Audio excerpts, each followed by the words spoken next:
नागपुरातील Audi car hit and run प्रकरणात नवी माहिती समोर आली आहे। या अपघातात भाजप प्रदेशाध्यक्ष चंद्रशेखर बावनकुळेंच्या मुलापाठोपाठ आता काँग्रेस नेत्याच्या मुलाचंही कनेक्शन समोर आलंय। दुसरीकडे या प्रकरणात ठाकरेंच्या शिवसेनेनं जोरदार आघाडी उघडली आहे।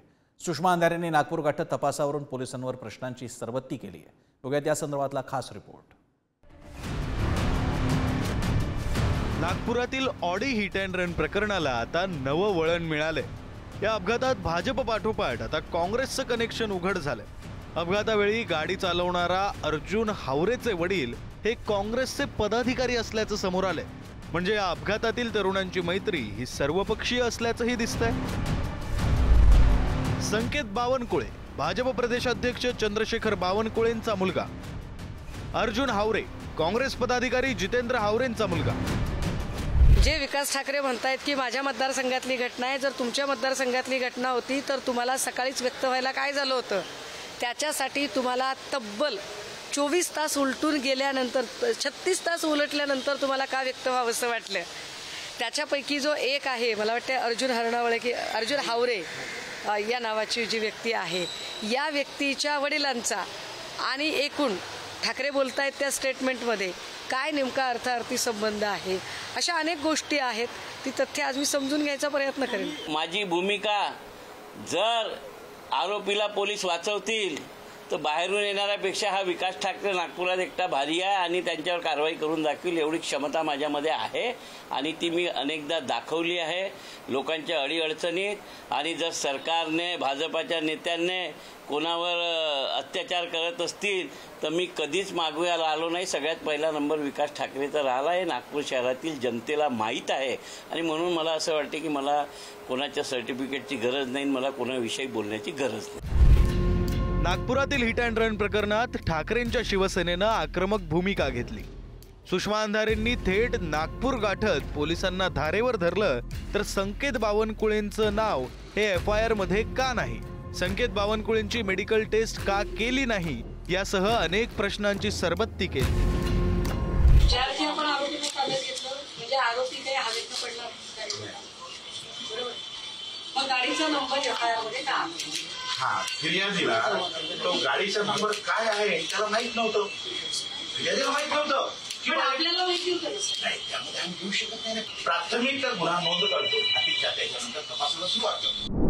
आता सर स्पॉट पंचनामा केला, गाडी आपल्याला कळली, अपघाताची गाडी असते ती गाडी साधारण आपण पोलीस स्टेशनकडे जमा करून देतो, ती गाडी गॅरेजकडे रिपेअरला का पाठवली सर? त्याचे व्हिडिओ फुटेज आहे, मी ते ट्विट केलेत व्हिडिओ फुटेज, तर आम्ही गाडी पाठवली, कसं काय पाठवला आणि घेऊन आलो। सर आपण मेडिकल किती लोकांचं केलं सर? 2 लोकांचं। का बरं सर? संकेतचं का केलं नाही आपण?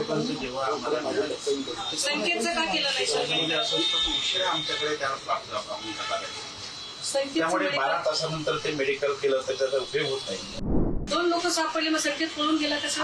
दुसरे पोलो गाडवाले त्यांच्या गाडीला जास्त लागले, ते सुद्धा नंतर आपल्या पाठीमागे ठेवून तो म्हणजे पळाला।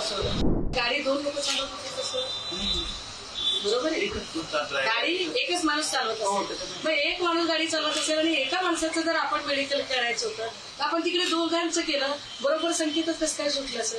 त्यावेळी तो नव्हता, हजर नव्हता त्यावेळी जेव्हा आम्ही ते करायचो। काय याला काय समजायचं सर? म्हणजे याचा अर्थ काय करायचा? पोलीस स्टेशन कमी पडलं की बावनकुळे साहेबांची ताकद जास्त झाली, काय अर्थ काय करायचा? रविवारी मध्यरात्री ऑडीनं 2 कार आणि एका बाईकला जोराची धडक दिली। मात्र कार न थांबवता या तिघांनी पळून जाण्याचा प्रयत्न केला, पण टायर फाटल्यानं अखेर ऑडी थांबवावी लागली। अर्जुन हावरे आणि रोनित चिंतमवार जमावाच्या तावडीत सापडले, मात्र संकेत बावनकुळे हे पळून जाण्यात यशस्वी झाले आणि त्यामुळं नागपूर हिट अँड रन प्रकरणावरून अनेक प्रश्न उपस्थित होत आहेत। अर्जुन हावरे, रोनित चिंतमवार यांनी मद्य घेतल्याचं सिद्ध। संकेत बावनकुळेंची मेडिकल टेस्ट न केल्यानं मद्य घेतलं की नव्हतं हे गुलदस्त्यात। संकेत बावनकुळेंनी मद्य घेतलं नव्हतं तर स्वतः कार का चालवली नाही? दारूच्या अंमलाखाली असलेल्या अर्जुन हावरेला संकेत बावनकुळेंनी कार का चालवायला दिली? अपघातानंतर संकेत बावनकुळे घटनास्थळाहून का पळाले? संकेत बावनकुळे शुद्धीत होते तर थांबले का नाही? ऑडीत संकेत बावनकुळे होता की नव्हता हे आधी पोलिसांनी का लपवलं? रस्ता आपल्या बापाचा आहे असं समजत अमीरजाद्यांचे पोरं आलिशान गाड्या भरधाव वेगानं चालवतात. रस्त्यावरच्या सर्वसामान्यांना किडा मुंग्यांसारखे चिरडतात आणि मग त्यांच्या बचावासाठी राजकीय लॉबी आपलं प्रेशर उभं करते. प्रशासकीय यंत्रणा बचावासाठी सरसावतात. तुम्ही आम्ही फक्त न्यायासाठी टाहो फोडत राहायचं. जितेंद्र शिंगाडे, पुढारी न्यूज, नागपूर.